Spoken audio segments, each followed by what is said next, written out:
안녕하세요. 네, 모두 다 명절 평안히 지내셨습니까? 잠시 기도하고 오늘 수업 시작하겠습니다.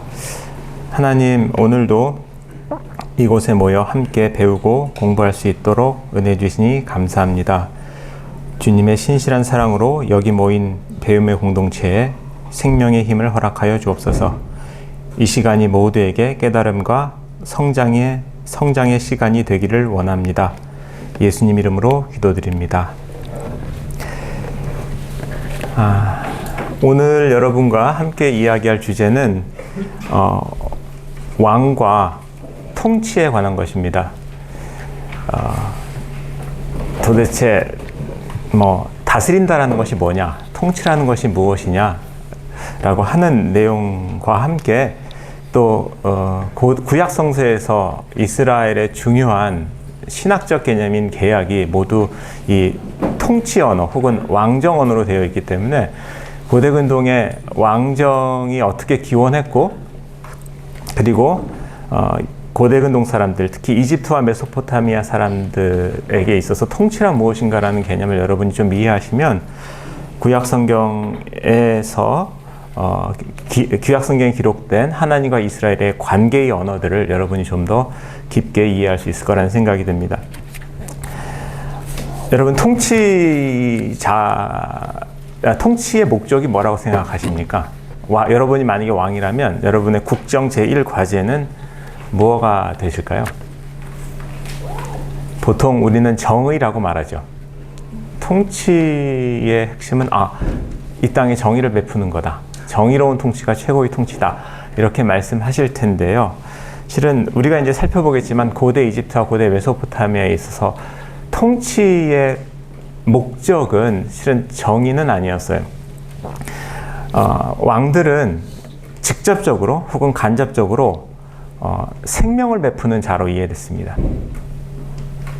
그러니까 왕이 직접 생명을 주거나 아니면 왕이 생명을 주는 존재의 중보자로서 백성에게 생명을 주거나, 왕은 생명을 주는 자로 이해됐고요. 그게 이제 통치 행위입니다. 생명을 주는 것이 통치 행위고요. 그리고 정의라는 것은 뭐냐? 생명을 주는 통치 행위의 수단적인 가치예요. 그러니까 정의 그 자체가 목적적인 가치가 아니라 생명을 주는 통치 행위의 수단적 가치로서 정의가 이해됐다라고 여러분이 이해하시면 되겠습니다. 오늘은 이 얘기를 이제 다양한 사료들을 갖고 함께 풀어가도록 할 텐데요. 메소포타미아에서 그러니까 메소포타미아에서 이해된 왕정의 기원과 그 다음에 이집트에서 이해된 왕정의 기원에 대한 생각이 조금 다릅니다. 메소포타미아에서나 이집트에서나 모두 왕정이라는 것은 디바인 인스티튜션, 즉 하늘의 제도, 하늘이 만든 제도, 신들이 만든 제도라고 생각을 했지만 그 디테일에 가서는 약간 내용이 바뀌는데요. 메소포타미아에서는 왕정이라는 것이 인간의 창조 이후에 생겨납니다. 다시 말해서 왕이 다스릴 백성이 전제되고 그 다음에 왕정이 생긴 거예요. 그러니까 인간이 먼저 생기고 왕족이 생긴 거죠. 왕은 신들을 봉양하기 위해서 봉양하는 목적을 가지고요.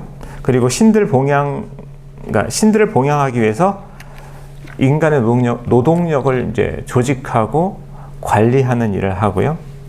그리고 또 인간들이 신들을 잘 봉양할 수 있도록 책임지는 사람이 왕이었습니다. 하지만 이집트에서는 사정이 좀 다른데요. 이집트에서는 인간의 창조 이야기가 혼란스러울 정도로 분명하지 않습니다.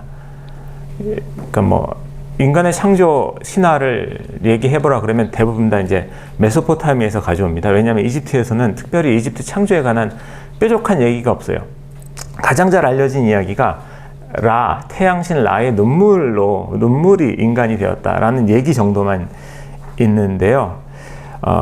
이 신화에 따르면 인간을 창조하기 전에 태양신 라는 이미 이집트의 왕이었습니다. 다시 말해서 이집트에서는 인간 없이도 왕이 있고 인간 없이도 통치라는 개념이 성립을 한다는 거죠.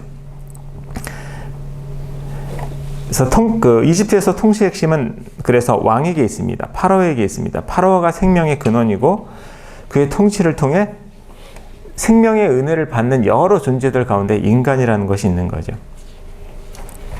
그리고 인간들은 파라오의 명령을 우주의 질서로 인식하는 동시에 또 공익적인 것, 파라오의 말을 따르면 이게 모두가 잘 된다라고 하는 인식을 공유했던 것으로 보입니다. 자, 그러면 지금부터는 이런 내용을 특히 이제 먼저 이집트의 왕정 이념에 대해서 몇 가지 사료를 통해서 이야기해 보도록 하겠습니다. 첫 번째 사료를 보시면요. 1페이지에 있는데요. 이게 나메르 화장판이라고 불리는 사료입니다. 나메르 화장판. 이집트의 통일 과정을 보여주는 최초의 역사 문서입니다. 그러니까 이집트가 한 주전 3100년경에 통일 왕국을 이루는데 어떻게 통일이 되었는지를 알려주는 사료가 바로 이 나메르 화장판입니다. 현재는 이집트 카이로 박물관에 수장되어 있고요. 길이는 약 64cm, 폭은 약 40여 cm 정도 되는 유물입니다. 이 유물, 나메르라는 것은 이제 왕의 이름입니다. 나메르라는 것은 왕의 이름이고요. 그러니까 이집트를 최초 통일한 왕의 이름이고요. 그러면 왜 이 유물이 화장판으로 불렸을까요? 그 이유는 이게 실제로 신들의 화장에 사용됐기 때문입니다. 신들도 화장을 하는가라고 생각하실 분이 있는데 신들도 화장을 합니다. 그러니까 옛날의 신전 개념은 신이 사는 집의 개념이었습니다. 그래서 마치 그 정승댁에 여러 사람들이 이제 정승을 모시는 것처럼 신전에서는 사제들이 신을 모십니다. 그래서 아침에 되면 신에게 깨셨습니까? 라고 예를 올리고요. 그 다음에 아침 되면 뭐 하시죠? 세수하시고 옷 입고 화장하고 밥 먹잖아요. 똑같이 사제들이 아침이 되면 신의 우상에 세수도 시켜주고 또 화장도 시켜주고 또 음식도 대접하고 하는 것이 그 신전의 일이었습니다. 사제들의 일이었습니다. 그래서 그 인간이 그러니까 아침에 일어나서 분을 바르듯이 신도 분을 발랐기 때문에 바른 거고요. 이것이 이제 나메르 화장판이라고 부른 이유도 바로 그런 이유입니다. 이 화장판의 내용을 이해하려면, 이 부조의 내용을 이해하려면 주전 3200년경 이집트가 아직 통일되지 않았을 때의 상황을 알아야 되는데요. 주전 3200년경 이집트는 여전히 신석기 문명이었습니다. 말기였지만 나카다 문명이라고 부릅니다. 나카다 신석기 문명이었는데요. 이때는 나일강 유역으로 약 2000개의 마을이 흩어져 있었습니다. 이 마을들은 두 왕국에 의해 통치되었는데요. 델타를 거점으로 한 북부 이집트가 있었고 또 히에로콘폴리스라고 하는 곳을 수도로 한 남부 이집트가 있었습니다. 참고로 이 나메르 화장판도 히에로콘폴리스라는 수도에서 발견된 거예요. 북부와 남부 이집트의 통치자는 이때 이미 독특한 왕관을 사용했을 정도로 어느 정도 중앙 집권화를 이루었지만 통일 왕국의 왕이 아니라는 점에서 학자들은 이 시대를 왕정 이전의 시대로 부릅니다. 왕정 이전의 시대. 그리고 그런 의미에서 이때의 왕들은 진정한 의미에서 우리가 파라오라고는 말하진 않습니다. 파라오. 그리고 이렇게 남북으로 분열되어 있었던 이집트를 통일한 왕이 누구냐? 지금 이 나메르 화장판에 묘사된 왕, 나메르라는 인물입니다. 나메르는 남부 이집트의 왕이었습니다. 남부 이집트의 왕. 첫 번째 나메르 화장판의 첫 번째 앞부분을 보시면 거대한 인물이 하나 보이실 겁니다. 가장 큰 인물, 이 사람이 나메르이고요. 나메르의 머리에는 모자가 쓰여져 있죠. 이게 실은 왕관입니다. 곡갈 모양의 모자 혹은 볼링공 모양의 모자인데요. 이것을 하얀 왕관이라고 부릅니다. 그리고 이 지금 나메르가 취하고 있는 포즈는 이후 3000년의 이집트 역사에서 파라오들을 대표하는 포즈가 됩니다. 이것을 타격 자세라고 부릅니다. 스트라이킹 포지션, 타격 자세라고 부르는데요. 한 손에는 전곤을 들고 있죠. 전곤이라는 것은 그냥 막대기에 돌을 묶은 거예요. 그래서 이 전곤의 목적은 적의 두개골을 깨는 거죠. 적의 두개골을 깨는 목적이고요. 또 다른 한 손에는 적장의 머리를 쥐고 있는 모습이 있습니다. 그리고 이것은 파라오의 어떤 힘을 보여주는 대표적인 자세고, 1500년 이후에 람세스 2세의 부조도 이런 똑같은 모양이에요. 모든 파라오들은 다 이 타격 자세로 그려집니다. 자, 그렇다면 지금 이 나메르가 타격하고 있는 적은 누구일까요? 이 질문에 대답을 하려면 그 머리를 잡힌 그 인물 옆에 있는 성곽문자를 봐야 되는데요. 그 인물 옆에 있는 성곽문자 보면 네모난 게 보이실 거예요. 그 네모난 거 안에는 식물들이 이렇게 묘사되어 있습니다. 그리고 이것으로 보아서 그 머리를 잡힌 왕, 정복된 왕은 델타를 다스렸던 북부 이집트의 왕임을 알 수 있습니다. 여러분, 이집트 지도를 보면 나일강이 남쪽에서 북쪽으로 흐르잖아요. 그리고 지중해에 들어가기 한 100km 전에 이렇게 손바닥 모양으로 나일강이 흩어집니다. 부채꼴 모양으로. 그리고 요 지역을 우리가 삼각주 지역 혹은 델타 지역이라고 말을 하는데요. 이 삼각주 지역에는 갈대, 식물들이 굉장히 많이 자랍니다. 그래서 지금 그 머리를 잡힌 적장 옆에 이 갈대가 이렇게 묘사되어 있는 것으로 보아서 저 왕은 이 북부 이집트를 다스렸던 북부의 왕이구나라고 하는 것을 우리가 짐작할 수가 있습니다. 그리고 그 적은 지금 나메르가 든 전곤에 의해서 이제 살해당하려고 합니다. 그리고 이 적의 운명이 바로 그 위에 있는 부조에서 나타났는데요. 그 위에 있는 부조를 보면 그 적장의 머리가 보이죠. 그리고 적장의 코에는 갈고리가 있고요. 그 갈고리를 짚고 있는 것은 매입니다. 매는 이집트의 왕 파라오를 상징하는 상징입니다. 그리고 지금 적장의 머리가 걸린 그 구조물은 무엇 같습니까? 적장의 머리가 걸린 구조물은 배입니다. 배. 이집트 왕들은 해외 원정을 갈 때 배를 타고 나일강 상류로 갔다가 혹은 하류로 갔다가 이동을 합니다. 그리고 해외에서 적을 물리친 다음에는 적의 머리를 참수한 다음에 그 머리를 뱀 머리에 걸고 다시 배를 타고 귀환하는 습관이 있었어요. 그래서 지금 보시는 것이 바로 그거예요. 지금 배에 걸린 적장의 머리, 그리고 그 배에 걸린 왕의 깃발을 상징하는 겁니다. 그리고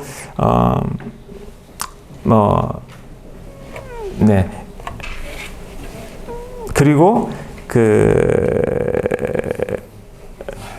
이 모습을 보면, 그러니까 뱀머리에 적의 머리가 참수된 이 모습을 보면, 지금 사람들이 경외감을 느끼죠.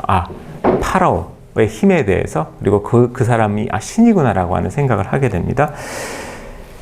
자, 그리고 지금 나메르 파라오의 오른쪽에 보면 조그만 사람이 하나 있죠. 조그만 사람이 하나 있는데요. 왕보다 한 3분의 1 크기, 부피로 보면 약 5분의 1 정도 되는 인물인데요. 이 인물의 한 손에는 지금 샌달이 들려 있습니다. 샌달. 그리고 이 사람의 공식 직함이 신발 나르는 자예요. 신발 나르는 자, 샌들 베어러라 그러죠. 그리고 이 사람은 총리입니다. 이집트 총리. 여기서 주목할 것은 이 총리의 크기예요. 왕에 비해서 현격히 작지요. 왕에 비해서 굉장히 현격히 작음을 볼 수 있습니다. 이집트 총리라는 것이 이집트의 2인자이긴 하지만 왕에 비해서는 왕과는 너무나 큰 차이가 있어요. 이것을 이제 거의 존재론적 차이라고 말할 수가 있는데요. 이집트에서 권력 1인자인 파라오와 2인자인 총리 사이에는 하늘과 땅의 차이가 있다고 볼 수가 있습니다. 우리가 요셉이 이집트 총리가 되었기 때문에 요셉이 아주 막강한 권리를 가지고 자기 마음대로 할 수 있을 거라고 생각하는데 실은 그렇지 않았습니다. 요셉은 파라오의 뜻을 행하는 사람이었지 절대로 자기 뜻대로 행할 수가 없었고요. 아무리 권력 2인자인 요셉이라도 파라오 앞에서는 한갓 종에 불과했다라는 생각을 우리가 할 수가 있습니다. 자, 그리고 이 정복 이야기의 결말은 그 뒷면에 나와 있는데요. 그 다음 그 뒷면을 보시면 두 두 마리 황소가 보이고 맨 위에 그 가운데는 나메르라는 이름의 성강 문자고요. 그 아래를 보시면 제일 키 큰 사람이 나메르입니다. 제일 키 큰 사람, 첫 번째 제일 키 큰 사람이 나메르인데요. 앞에와 다른 점이 하나 있는데 그게 뭐냐면 모자가 바뀝니다. 모자가. 앞에서는 그 고깔 모양의 모자를 쓰고 있잖아요. 근데 지금 두 번째에는 등받이가 긴 의자 모양의 모자를 하고 있는데 이 모자는 북부 이집트 왕의 왕관이에요. 근데 지금 나메르가 북부 이집트 사람의 왕관을 쓰고 있죠. 이게 어떤 의미일까요? 이게 정복했다는 얘기입니다. 정복했다. 실은 성경에서도 보면 다윗이 암몬을 물리치고 역대상 20장 2절에 나오는데 암몬을 물리치고 암몬 사람의 보석 박힌 왕관을 썼다라는 기록이 나와 있어요. 이처럼 왕이 다른 나라를 정복하면 그 정복했다라는 것을 상징하는 의미로 그 사람의 왕관, 그 나라의 왕관을 뺏어오는 관습이 있었습니다. 그래서 지금 나메르도 지금 북부 이집트 왕을 정복하고 북부 이집트의 왕관인 빨간 왕관이라고 부르는데요. 등받이가 있는 의자 모양의 왕관을 뺏었던 것을 볼 수가 있고요. 그리고 그 뒤에는 아까 말한 총리, 신발을 드는 자, 총리가 있고요. 그 앞에 있는 비슷한 기에 그 사람은 대사제입니다. 이 대사제의 특징은 가발을 쓴 듯한 모습이고요. 그 다음에 옷도 다른 사람의 옷과 달리 표범 가죽 옷을 입었고요. 또 척추 측만증을 입은 사람, 곱추처럼 지금 묘사가 되어 있습니다. 이게 실은 그 고대 이집트나 메소포타미아 미술에서 사제들을 그리는 특징인데요. 사제들은 보통 사람처럼 그려지지 않습니다. 보통 사람과 다른 모양으로 그려져요. 지금 이집트 같은 경우는 표범 옷을 입었다든지 척추 측만층이 있다든지 좀 가발을 썼다든지 이런 모습으로 나타나지만 메소포타미아 수메르에서는 제사장들은 그러니까 나체, 제사장들은 다 옷을 벗은 모습으로 나타나고요. 그것보다 그 앞에 우베이드 문명에서는 제사장이 마치 외계인처럼 모습을 하고 있어요. 그래서 그 수메르 문명이 외계인에서 왔다, 외계인이다라고 하면서 되는 증거들을 다 보면 제사장의 그 조상들을 다 보여주는 거예요. 근데 그게 외계인의 증거가 아니라 제사장을 묘사할 때는 이 세상 사람 아닌 것처럼, 다른 사람과 다른 것처럼 묘사하는 것이 이 당시 미술의 관습이었습니다. 그리고 그 사제 앞에는 사제보다 더 작은 사람들이 보이고 그 사람들은 파라오를 상징하는 깃발들을 지금 들고 있습니다. 그리고 그 앞에는 목이 잘린 적들이 시체들이 차례로 나열되어 있는데요. 여기서 보면 그 존재의 위계라는 것이 딱 보입니다. 누가 제일 키가 커요? 파라오가 제일 키가 크죠? 그 다음에 총리가 그 다음 키가 크죠? 그 다음에 일반 사람들은 키가 제일 작아요. 그래서 이 존재의 위계가 굉장히 중요한 개념이고요. 지금 방금 설명드린 이 나멜의 화장품이 중요한 이유는 이집트라는 나라가 파라오 중심의 나라다라는 것을 보여주기 때문에 그렇습니다. 우리가 누가 대한민국입니까? 라고 물으면 우리는 국민이라고 대답할 겁니다. 대한민국은 누구 것입니까? 대한민국은 누구입니까? 라고 물으면 대한민국은 국민입니다. 이렇게 얘기할 텐데 실은 이 고대에서는 좀 생각이 달랐죠. 이집트는 무엇입니까? 물으면 이집트는 파라오입니다. 파라오가 곧 이집트입니다. 이렇게 대답을 하게 될 겁니다. 그리고 실제로 파라오는 신과 같은 권력을 가졌고 이 신과 같은 권력을 가진 파라오가 다스린 고왕국은 당시 문명 세계에서 가장 강력한 나라가 되었죠. 그리고 파라오 이외의 다른 존재들은 실은 파라오와 존재론적으로 다른 존재입니다. 우리는 모든 사람이 똑같다고 생각하는데 고대에서는 모든 사람이 똑같지 않습니다. 특히 왕은 인간과는 전혀 다른 존재의 인물임을 알 수가 있습니다. 물론 파라오가 이렇게 절대 권력, 신적인 권력을 가졌다고 해서 이집트가 강대국이 된 건 아닙니다. 오늘날에도 보면 독재자들 있잖아요. 강력한 신적인 권력을 휘두르는 독재자들이 있는데 독재자들이 있는 나라가 다 문명국가가 되는 건 아니거든요. 나라가 잘 되는 건 아니거든요.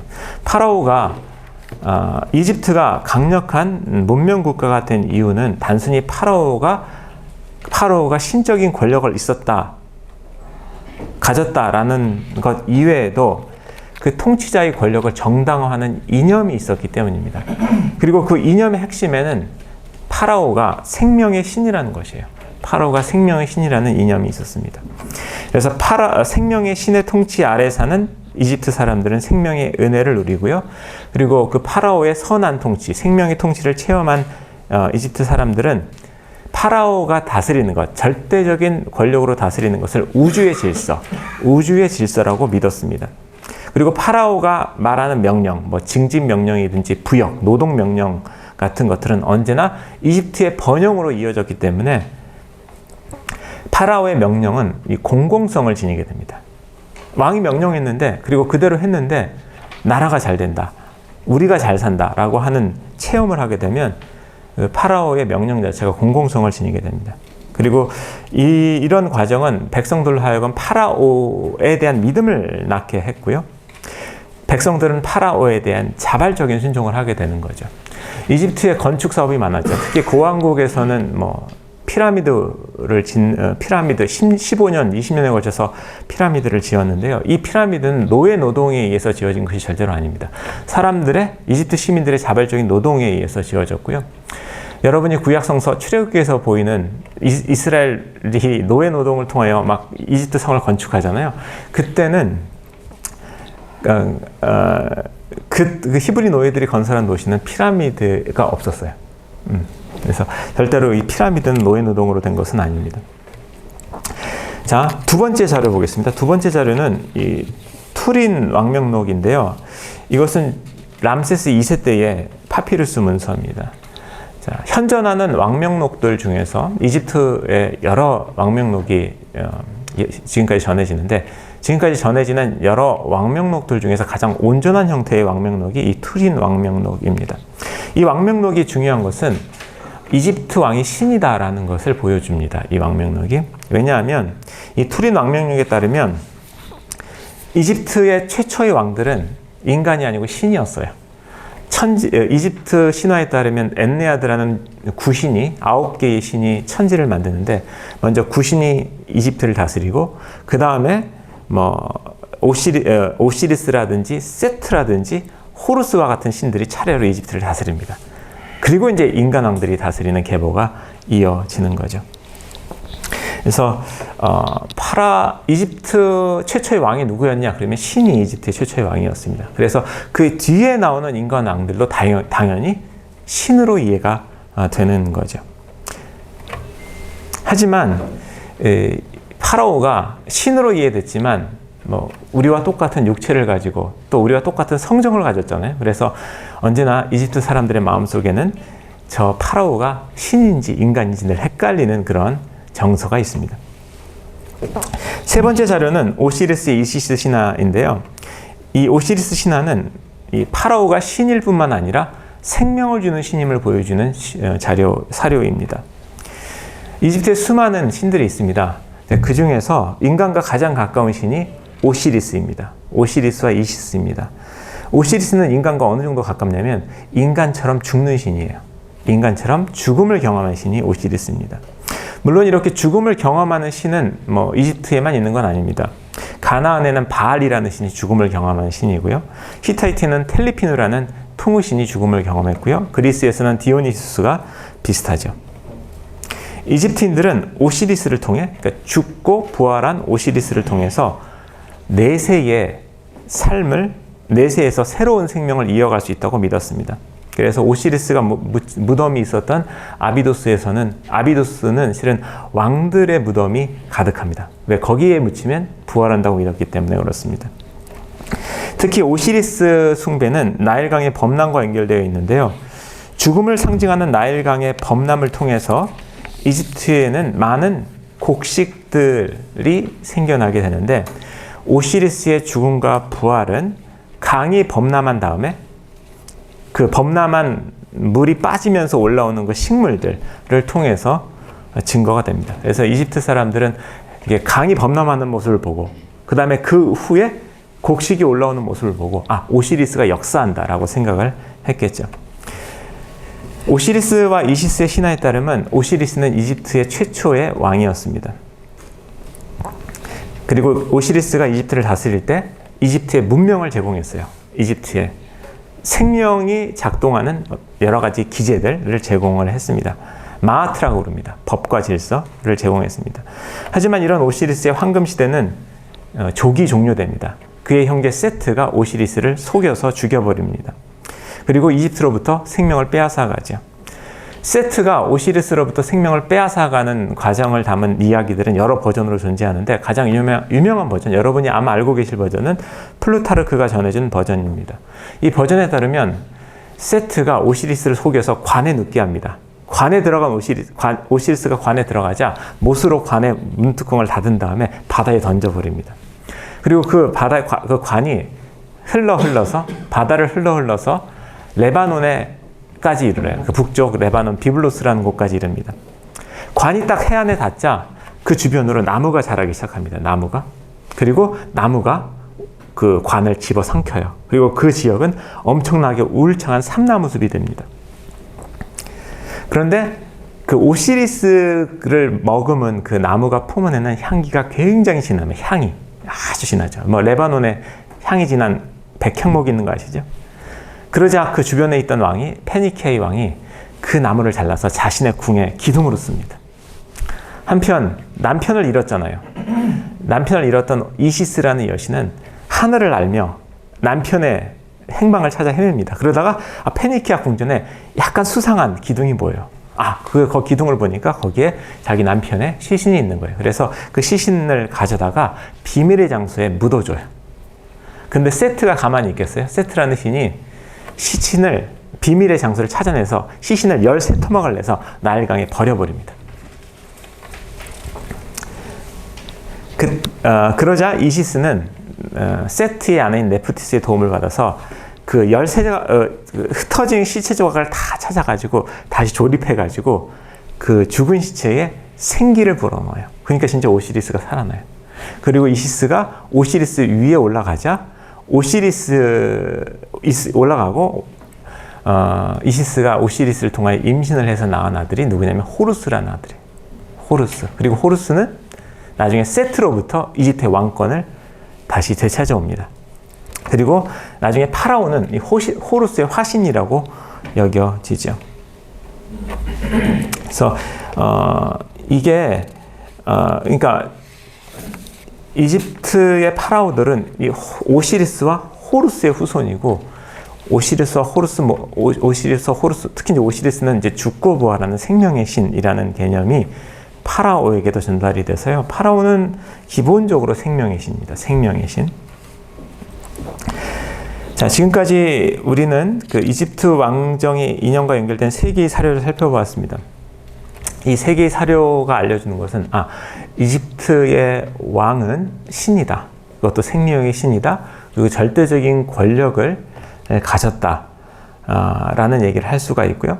그리고 그의 통치라는 것은 뭐냐면 이집트에게 생명을 주는 것이다. 그리고 백성은 그 생명을 누리는 존재다. 아주 수동적이죠. 그리고 파로가 말하는 말씀 혹은 명령은 공익적인 성격을 가진다. 왜? 사람들에게 생명을 주니까. 그래서 이상적인 신국, 이상적인 신의 나라 안에서는 백성이 왕의 명령에 자발적으로 따르는 형태가 되어집니다. 한편 일반 백성은 지금 보여드린 세 가지 자료에서 아무런 역할도 하지 않죠. 실은 일반 백성에 대한 언급이 있었던 것은 처음에 봤던 나메르 화장판이 전부인데요. 나메르 화장품에서 일반 백성이 했던 거는 왕의 승리를 축하하는 존재예요. 그래서 왕의 깃발 들고 왕의 승리를 축하하는 그 행렬에 참여하는, 왕의 승리를 기뻐하고 축하하는 역할만 하는 겁니다.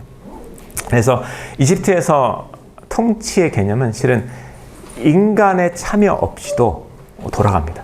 통치란 뭐냐? 생명을 부여하는 행위다라는 거죠. 반면 메소포타미아에서는 좀 사정이 다릅니다. 메소포타미아에서 왕정은 인간 창조 후에 생겨납니다. 그리고 우리가 지난번에 살펴봤듯이 인간이 왜 창조됐죠? 인간은 신에 봉사하는 존재로 창조됐죠. 그래서 인간의 목적은 뭐냐면 열심히 일해서 신들을 먹여 살리는 것이 인간의 목적이죠. 인간이 창조된 후에 메소포타미아 왕이 창조됐는데요. 그래서 메소포타미아 왕은 메소포타미아 왕의 통치를 이해하려면 왕과 신의 관계라는 하나의 측면과 그 다음에 왕과 백성이라는 또 하나의 측면, 두 가지 측면에서 살펴봐야 됩니다. 먼저 왕과 신과의 관계를 보면요. 이집트에서는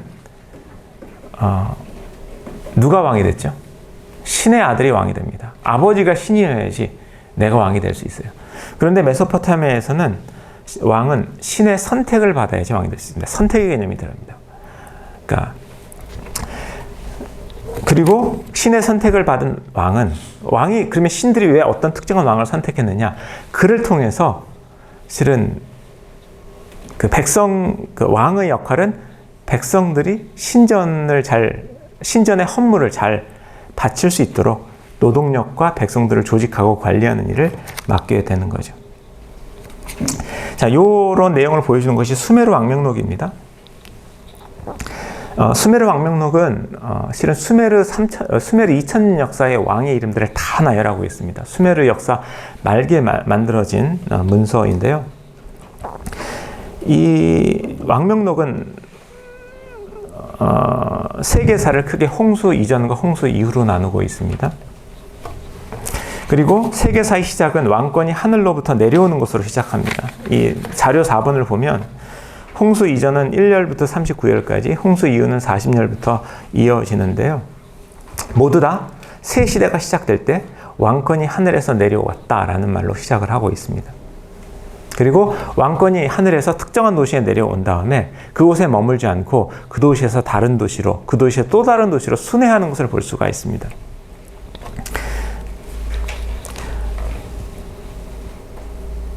왕정이 하늘에서 내려왔다는 말은 왕정이 인간의 제도가 아니라 하늘의 제도임을 보여주죠. 다시 말해서 왕정은 신이 만든 제도입니다. 하지만 중요한 것은 왕정이 하늘에서 내려왔지 왕이 하늘에서 내려왔다라고는 되어 있지 않아요. 실제로 언어가 왕권이 내려왔다고 그랬어요. 왕이 내려왔다가 아니라, 그래서 메소포타미아에서 왕은 이 땅의 존재 중에 신이 선택한 존재가 되는 겁니다. 당시 수메르에는 여러 도시 국가들이 있었고, 실은 도시 국가들의 수장이 왕의 역할을 했습니다. 그럼에도 불구하고 그 메소포타미아 왕정 이념에서는 이 땅의 통치자는 하나예요. 왜? 신이 한 명을 선택하기 때문에. 그래서 실은 그 신의 선택이 바뀔 수가 있잖아요. 신이 변심을 할 수 있잖아요. 그러면 왕도 바뀌는 거예요. 패권을 가진 도시들도 바뀌게 되는 거죠. 그래서 왕조의 변화를 비교적 쉽게 설명할 수 있습니다. 메소포타미아에서는. 왜 왕조가 바뀌었을까? 신이 선택을 바꿨다. 변심했다. 이렇게 얘기하면 되거든요. 반면에 이집트에서는 그 왕조의 변화를 이야기하기가 좀 어렵습니다. 이집트에서도 왕조의 변화가 없었던 건 아니에요. 이집트에서도 수많은 왕조의 변화가 반복이 됐는데 어차피 사람이 다스리는 거기 때문에. 그리고 왕조가 변할 때마다 이것을 설명하기가 너무 어려워요. 왜냐하면 이집트는 신의 아들이 왕이 돼야 되거든요. 그런데 신의 아들이 폐위되고 갑자기 장군이 왕이 된다거나 아니면 엉뚱한 사람이 왕이 되면 이집트 왕권 신학에서는 그것이 설명하기 굉장히 어려운데, 그때마다 나타나는 게 뭐냐면 늘 우리 실은 그 새로 왕이 된 사람이 이렇게 주장합니다. 우리 어머니가 실은 신에 의해서 나를 잉태한 거다. 이렇게 얘기를 합니다. 신이 우리 어머니의 침실에 들어가서 나를 잉태했다. 이런 서사들을 만들어내게 되는 거예요. 그래서 이런 서사들을 만들어낸다는 것은 이집트에서는 왕이라는 것은 반드시 신의 아들, 문자적으로 신의 아들이어야 되기 때문에 그래요.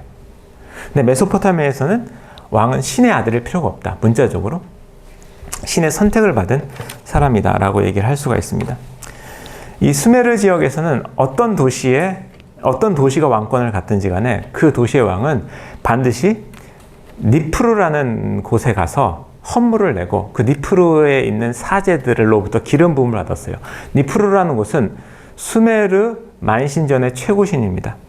이것은 내아에게 정치적인 권력이 있더라도 언제나 최고신의 축복을 받아야 된다는 얘기죠. 그래서 수메르 왕은 궁극적으로 신의 권위 아래에 있었다라고 말할 수가 있습니다. 그리고 이 수메르 왕명록에 보면 신이 없어요. 아까 얘기했던 투린 왕명록 같으면 신들이 이집트의 왕이었다고 그랬잖아요. 근데 수메르 왕명록에서는 신이 직접 뭐 메소포타미아를 다스리진 않습니다. 신은 인간 왕을 선택하고 그 다음에 그로 하여금 도시 시민들을 잘 다스려서 신전이 궁핍하지 않도록, 신전이 잘 운영될 수 있도록 하는 관리하는 사명을 맡긴 거죠. 그래서 이집트에서는 파라오가 저게 신이야 인간이야 라고 하는 고민이 사람들에게 있었다면 메소포타미아에서는 그런 고민이 없었어요. 왕? 우리와 같은 사람이지 이런 생각은 있었다라는 거죠. 하지만 왕이 일반 사람과 같았을까? 또 그것은 아닙니다. 자, 그것을 보여주는 것이 에안나툼의 독수리 비석입니다. 자, 그 다음 사례 5번 사례를 보시면요. 에안나툼의 독수리 비석이 나옵니다. 에안나툼의 독수리 비석은 지금 루브르 박물관에 있고요. 지금 많이 파손되어서 여러분이 그 다음 페이지에 있는 그 학자들이 복원한 부분을 보시면 되겠습니다. 자, 에안나툼은 수메르의 도시 라가시의 왕이었습니다. 라가시는 지금으로부터 4,500년에 융성했던 도시고요. 이 라가시의 왕 에안나툼이 전쟁에서 승리한 다음에 운마와의 전쟁에서 승리한 다음에 전쟁 승리를 기념하기 위해서 세운 것이 이 석비인데요. 우리에게 이 석비는 당시 왕과 신의 관계를 잘 보여주는 사료가 됩니다. 자, 석비 앞면을 보세요. 석비 앞면을 보면 아까 나메르 화장판에서 봤던 것과 비슷한 장면이 있어요. 자, 어떤 인물이 있고요. 크게 그려져 있고요.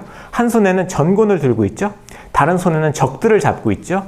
그리고 전곤으로 적들을 내리치는 모습을 하고 있어요. 이것도 타격 자세죠. 그래서 어떤 학자들은 이 수메르와 이집트 이 미술관에 연관이 있다라고 주장하는 학자들도 있습니다. 뭐 연관이 실질적인지 아니면 아닌지는 뭐 판단은 안 하지만 현재는 여하튼 비슷한 자세를 하고 있습니다. 그리고 후면을 보면 왕이 실질적으로 군대를 이끌고 나가서 전쟁하는 모습이 그려져 있고 그 아래에는 이제 제사를 드리는 모습이 나오죠. 죽은 자들을 예우하는 장례식 제사 모습이 나오는데요. 지금 요 에안나툼의 독수리 비석과 그 다음에 아까 봤던 나메르 화장판과 언뜻 보면 되게 비슷한데 결정적인 차이가 있습니다. 그게 뭐냐면 그 앞면에 모사된 인물이 이 독수리 비석에서는 왕이 아닙니다. 이 독수리 비석에서 이 타격 자세를 하고 있는 것은 닌기루스라는 라가시의 수호신이에요. 왕의 수호신이에요. 나메르 팔레트에서는 나메르 자신이 적을 부수는 모습으로 나타나죠. 근데 메소포타미아의 석비에서는 왕이 자신의 승리를 기념하는 석비에서 자신을 전면에 내세우지 않고 자신을 지키는 수호신을 전면에 내세우고 전쟁의 공을 그에게 돌리고 있는 겁니다. 전쟁의 공을 신에게 돌리고 있다. 그리고 그 후면에서 자신의 얘기를, 자신의 전쟁 서사를 이야기하고 있는데요. 그 후면에서 여기서는 지금 그 쐐기 문자는 표현하지 않았는데 그 쐐기 문자 중에 그 에안나툼이라는 왕이 자신을 닌기루스의 아들이라는 말로 표현합니다. 닌기루스의 아들. 닌기루스는 신이라 그랬죠. 이 말은 이집트 파라오가 자신을 신의 아들이라고 하는 말과 다른 말이에요. 똑같은 신의 아들이라는 내용이지만 의미가 좀 다릅니다. 이집트 같은 경우는 문자적으로 신의 아들입니다. 우리 아버지도 파라오였고 파라오는 신이었고 또 파라오의 아버지도 실제로 오시리스라는 신이었잖아요. 신의 아들들이 왕이 되는 거고요. 이 에안나툼이라는 이 수메르 왕이 자신을 닌기루스의 아들이라고 부르는 것은 내가 신이 나를 선택했다라는 뜻이에요. 혹은 내가 그 신과 굉장히 친밀하다라는 의미를 가지게 됩니다. 똑같은 신의 아들이라는 표현이지만 느낌이 좀 달라요. 여러분이 구약 성경도 보면 하나님께서 시편 2편 보면 왕을 보고 내 아들이라 그러잖아요. 내가 너를 낳았다라 그러잖아요. 근데 그게 문자적인 의미는 아니죠. 문자적인 의미는 아니죠. 그거랑 비슷하다라고 생각하시면 되겠습니다. 자, 그래서 그 왕이 비록 신은 아니지만 그렇다고 해서 일반 백성이랑 같냐? 그렇진 않아요. 왜냐하면 왕은 신의 아들로 불리기 때문에. 그렇다면 도대체 왕은 어떤 존재냐라고 하는 것을 좀 더 정확하게 보여주는 것이 6번 자료입니다. 왕들의 창조에 관한 이야기인데요. 실은 아마 이 6번 자료 같은 경우는 여러분이 인터넷에서도 찾기 힘들고 아마 보지 못했을 거예요. 그러니까 이게 신바빌로니의 신화문서에서 나오는 건데요. 이 신화는 일반 인간과 구분되는 왕의 창조 이야기를 하고 있습니다. 거기 그 6번 자료에서 밑줄 친 부분만 보시면요. 그 벨레트 엘리어, 여신의 이름입니다. 위대한 신들의 여주인이시여 당신은 일반 사람들을 창조하셨습니다. 당신은 룰루족 사람들을 창조하셨습니다. 이렇게 말을 한 다음에 이제는 왕, 명확하게 다른, 명확하게 뛰어난 존재인 왕을 만드십시오. 이렇게 얘기를 합니다. 그리고 왕이 어떤 존재인지를 막 설명을 해요. 아름답고 지혜롭고 위대하고 이렇게 설명을 한 다음에 마지막에 형상, 신의 형상을 주었다라는 말이 나옵니다. 물론 이 마지막에 나오는 벨레티 일리가 그에게 아름다운 형상을 주었다 할 때 그 아름다운 형상이 신의 형상인지 아니면 왕의 형상인지는 이 본문 자체가 뽀개져서 훼손돼서 정확하게 날 수 없지만 만약에 이것이 신의 형상이라면 창세기에 나오는 이미지와도 굉장히 겹치는 얘기입니다.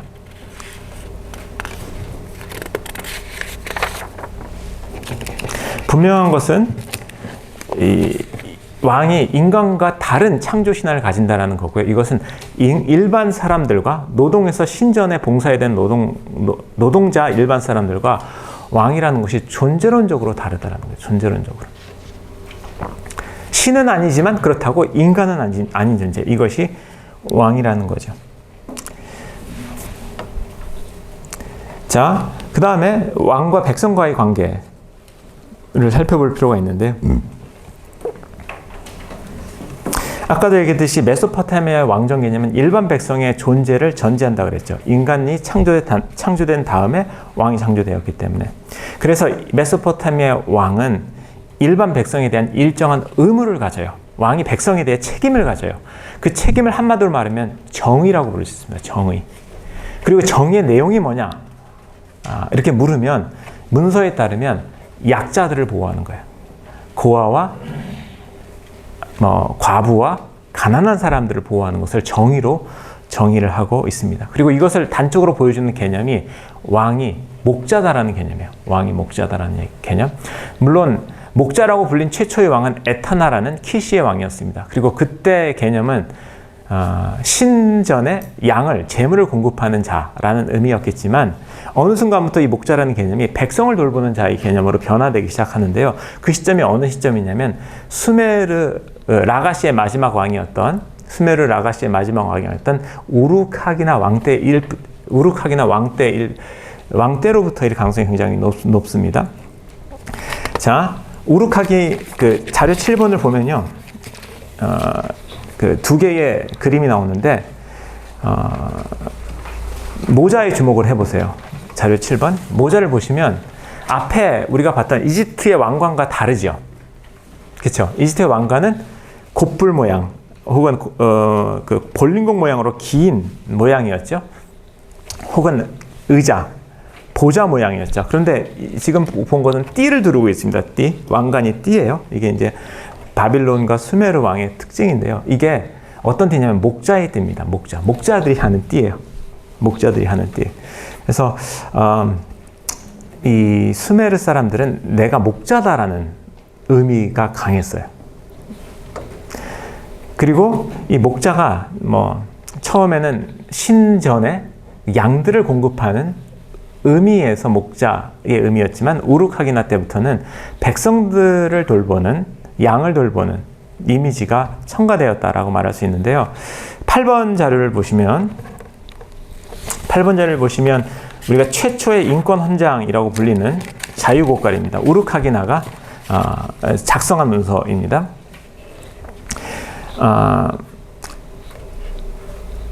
우루카기나는 7년 동안 라가시를 다스리는 라가시의 마지막 왕이었는데요. 우루카기나가 라가시의 왕이 되었을 때 라가시라는 수메르 도시는 굉장히 어려웠어요. 국력이 쇠약했습니다. 강대국이 아니었어요. 그 전에는 엄청난 강대국이었죠. 아까 봤던 독수리 비문을 세웠던 그 에아나툼이 라가시의 왕이었거든요. 라가시가 한때는 굉장히 강대국이었다가 우르카기나가 왕이 되었을 때는 쪼그라들었다. 우르카기나가 이런 사회개혁을 시도한 배경을 알려면 그 직전 왕 루가란다의 통치에 대해서 살펴봐야 되는데요. 루가란다는 굉장히 탐욕이 많은 사람이었어요. 그래서 신전의 토지를 다 자기 것으로 사유화하고 그 다음에 그러니까 부패가 심했던 왕이었습니다. 그래서 그 전 왕일 때 백성들의 삶이 도탄에 빠졌어요. 원래 신전이라는 것이 단순히 제사 드리는 기관이 아니라 오늘날 중앙은행의 역할을 감당했던 곳이 신전이거든요. 그런데 신전의 재산을 몰수하고 신전의 기능을 마비시키니까 나라 경제가 도탄이 된 거예요. 그래서 이 첫 번째 고깔의 두 개인데요. 첫 번째 고깔에서는 당시 사회의 혼란상을 이야기하고 있습니다. 관료들이, 공무원들이 백성들을 수탈한다. 그리고 신전에서 장례와 같은 필수 서비스를 비싸게 제공한다. 이런 다양한 얘기를 하고 있습니다. 그리고 두 번째 고깔에서는 우르카기나가 어떤 개혁 조치를 했는지를 이야기를 하고 있습니다. 우르카기나는 물론 구테타로 왕이 됩니다. 그리고 자기가 왕이 되면서 나는 어부들, 목동들, 농부들, 즉 서민들을 위해서 일할 것이라고 이야기를 하죠. 그리고 다양한 사회개혁을 단행하는데요. 부패한 관료들을 해고하고 또 장례의식 비용을 싸게 만들어주고 그리고 가난해서 노예가 된 사람들을 풀어주고요. 그리고 과부고와 사회 약자에 대한 복지시설을 굉장히 확대를 합니다. 그래서 어떤 사람들은 이 문서를 성서의 희년과 비교하기도 합니다. 그래서 이때부터 실은 왕의 백성에 대한 책임, 목자로서의 책임이 나오는데 문제는 뭐냐면 이제 이 문서를 제가 보여준 거는 이 문서는 예외적인 문서예요. 이 문서만 보면 실은 왕이 백성에 대해서 무한 책임을 짓는 듯한 느낌이 있는데 실은 이것이 반복되지는 않습니다. 목자라는 그 이념은 유지되지만 그 이후에 바벨론 왕들, 메소포타미아 왕들은 때로는 되게 억압적이었고요. 그리고 백성들에게 어떤 책임 있는 행위를 해도 사회적 약자에 대한 어떤 제한적인 복지예요. 최소한의 복지만을 행했습니다. 왜냐하면 그러니까 일반 백성의 존재 목적 자체가 신전에 봉사하는 거기 때문에 백성의 삶이 너무 도탄되면 사람들이 신전에 바칠 물건이 없어지잖아요. 그러니까 그러지 않도록 사회가 완전히 망가지지 않도록 하는 최소한의 복지를 행했어요. 그것을 이제 우리가 정의라고 부르는 거거든요. 그래서 이 정의라는 것은 실은 약간 수단적인 가치였다라는 얘기를 할 수가 있습니다. 자, 오늘 이야기를 좀 정리를 해보면요. 이집트에서 왕은 신입니다. 그냥 신. 그리고 특별히 백성과 특별히 개인적 관계를 맺지 않습니다. 왕은 백성과 계약을 한다거나 관계가 없어요. 그리고 왕은 생명의 신입니다. 그래서 왕이 있으면, 그리고 왕이 다스리면 이집트에 생명과 풍요가 넘치는 거예요. 그리고 생명과 풍요를 백성들이 혜택으로 누리는 거고요. 그리고 백성들은 왕을 믿고 그의 명령에 따르는 것이 이집트 신국, 이집트에서 이 신의 나라의 어떤 이상적인 모습입니다. 반면에 메소포타미아에서는 왕은 신이 아니고 신이 선택한 자죠. 그리고 그래서 왕으로 부르지 않고 신전의 봉사자라고도 부르기도 했습니다. 그리고 왕은 신의 선택된 자로서 신전이 잘 유지될 수 있도록 백성들을 다독이는 역할을 하는 거예요.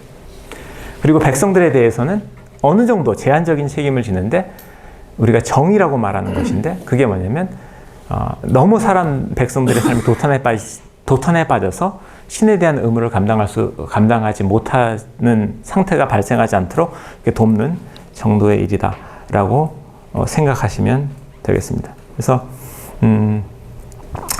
다시 제가 처음에 했던 말을 다시 한번 이제 포인트로서 말씀드리고 마치면요. 통치란 무엇인가? 통치란 뭐예요? 생명을 나눠주는 행위가 통치다. 그리고 정의는 통치 행위의 수단적인 가치다. 이게 이제 이집트와 메소포타미아를 아우를 수 있는 어떤 통치 이념이라고 말할 수 있고요. 저는 그 개념이 뭐 조금 다를 수 있지만 뭐 구약 성서에도 그대로 드러난다고 생각을 하고요. 특히 욥기 같은 책의 주제도 바로 그거가 아닌가. 욥기가 정의란 무엇인가에 대해 굉장히 묻는데 결국 얘기하는 것이 하나님이 어떤 존재냐? 생명이 하나님이다라는 얘기를 하는 거거든요. 네. 그래서 그 얘기를 하고 시간이 됐기 때문에 오늘 강의는 여기서 마무리하도록 하겠습니다. 혹시 네네. 네네. 네. 교수님 아주 그 중요한 주제를 다루셨는데 여기에서 왕을 신의 아들이라고 네. 표현하는 제목이 나와요. 그런데 결국 이제 우리가 기독교는 결국 예수를 믿는 종교인데 예수를 우리가 유대의 왕, 또 영적 세계의 왕이라고 말할 수 있고 또 하나님의 아들이라고 그러잖아요. 근데 이스라엘 문명을 보면 이집트 영향도 받고 메소포타미아 영향도 받았지만 사실 그 뿌리는 메소포타미아란 말이죠. 실제 아브라함이 메소포타미아에서 올라왔기 때문에 그 뿌리는 메소포타미아인데 그런 메소포타미아의 문명적 독법으로다가 예수를 이해한다면 그때의 하나님의 아들은 하나님에서 선택된다지 실제로 신의 아들이라는 의미는 아니거든요. 그러나 이집트적인 개념으로 보면 신의 아들로 볼 수도 있고 또 하나 이제 생명과 부활이라는 개념은 이집트에서 참여한 거고 사실 메소포타미아에 그런 개념이 없고 그렇다면 우리가 지금 사실은 그 뿌리도 그렇고 갈색도 그렇고 이집트를 항상 우리가 이스라엘 문명에서 보면 적대 세력으로 뒀지 우군으로 둔 적은 없거든요. 그런 맥락에서 보면 어디까지나 예수를 이해하는 것도 사실은 메소포타미아적 관점에서 우리가 예수를 이해하는 게 바른 독법이 아닌가. 그럼에도 불구하고 종종 우리는 예수를 이해할 때 우리가 이집트적인 맥락과 문법으로 이해하려고 하는 그런 게 오늘날 강하지 않는가 하는 생각이 들었어요. 강의를 들으면서 그러면 교수님 생각은 어떠세요? 네, 실은 제가 이스라엘 얘기를 오늘 못할 거라고 생각을 했어요. 다음 시간에 제가 얘기를 할 텐데 그 구약 성서를 보면 그 왕이란 무엇인가에 대한 실은 상충되는 비전이 나와요. 어떨 때 보면 굉장히 이집트적인 모습으로, 어떨 때 보면 그 메소포타미아적인 모습으로 나오는데 실은 저는 이집트의 이런 어떤 이념이라든지 메소포타미아 이념, 특히 수메르 이념이 성경에 직접적인 영향을 끼쳤다고는 생각을 하지 않아요. 왜냐하면 거리도 멀고 시대도 2000년 차이가 나요. 이스라엘에서는 이집트 왕정 2000년 후에 생긴 거거든요. 그래서 거리도 그렇고 그다음에 기간도 그렇고 너무 차이가 나서 없지만 그럼에도 불구하고 실은 어떤 그 세계관, 그러니까 뭐지, 이렇게 분산적 영향이라고 하죠. 이제 학자들은 분산적 영향은 분명히 있었을 거라는 생각이 드는데 구약 성경 안에는 뭐 아까 얘기했더니 시편 2편이라든지 그리고 다른 보면 내가 너를 낳았다. 단순히 아들이라고 얘기하지 않고 이스라엘의 왕이 돼서 내가 너를 낳았다라고 얘기를 하거든요. 이게 낳았다라는 표현은 실은 이집트에서만 나오는 표현이에요. 근데 왕을 하나님 사무엘 성경 보면 왕을 선택하잖아요. 네, 그러니까 제가 얘기하는 것은 선택적 개념이지 네네. 신의 아들 개념은 아니에요. 네네. 근데 선택적 개념이 있는데 신의 아들의 개념을 보여주는 몇몇 구약 성경의 본문들도 시편을 중심으로 많이 있다라는 얘기를 할 수는 있다라는 얘기예요. 네. 그래서 그 얘기는 뭐 실은 뭐 저만 그렇게 생각하는 것이 아니라 그 얘기를 지금 예일 대학에는 J.J. 콜린스라는 사람도 실은 그 주제를 많이 다루고 있고요. 그리고 실은 하나님의 아들로서 예수, 그러니까 문자적으로 하나님 신으로서의 예수와 그 다음에 약간 이제 메소포타미아적인 어떤 존재로서의 예수, 실은 두 가지 개념을 다 우리가 유지해야 되지 않을까라는 생각은 저는 있어요. 왜냐하면 구약 자체가 그런 개념을 다 가지고 있기 때문에 구약성 증거들이 약간 두 개 다 있기 때문에 그런 생각이 있습니다. 이 얘기는 다음 시간에 제가 좀 대화를 이어가려고 합니다. 네.